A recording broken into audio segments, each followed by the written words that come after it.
Oke, halo semua.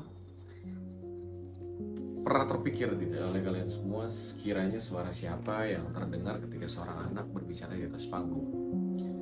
Seorang anak berdiri sendiri mengucapkan kata-kata yang terasa jujur tentang hidupnya, tentang perasaannya.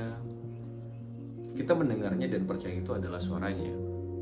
Dalam banyak cerita, cerita anak terutama, tokohnya memang anak-anak. Mereka bercerita merasa mengambil keputusan.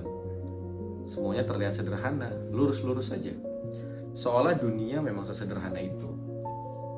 Tapi jika diperhatikan lebih lama, ada sesuatu yang berulang.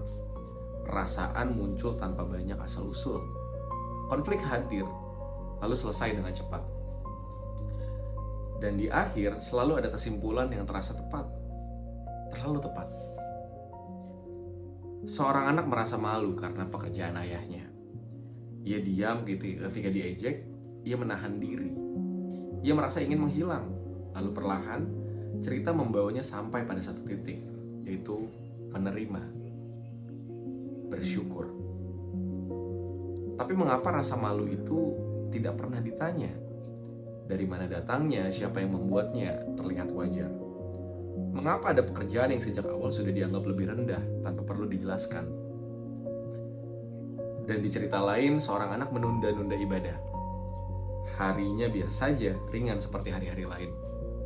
Sampai seorang temannya meninggal, dan sejak itu ia berubah. Kehilangan langsung menjadi pelajaran.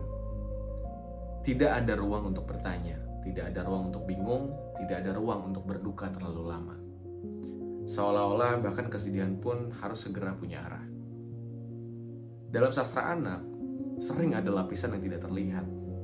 Sebuah suara yang tidak pernah disebut, tapi diam-diam mengatur segalanya. Menentukan apa yang dirasakan, apa yang tidak perlu dipertanyakan, dan kemana cerita harus berakhir. Anak-anak berbicara, tapi arah bicaranya sudah disiapkan.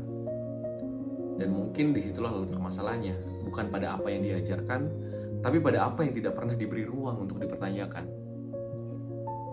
Karena ketika seorang anak berdiri di atas panggung dan kita merasa tersentuh oleh kata-katanya, yang perlu dipikirkan bukan hanya apakah itu indah, tapi apakah itu benar-benar miliknya, atau hanya suara yang sejak awal sudah disiapkan untuk terdengar seperti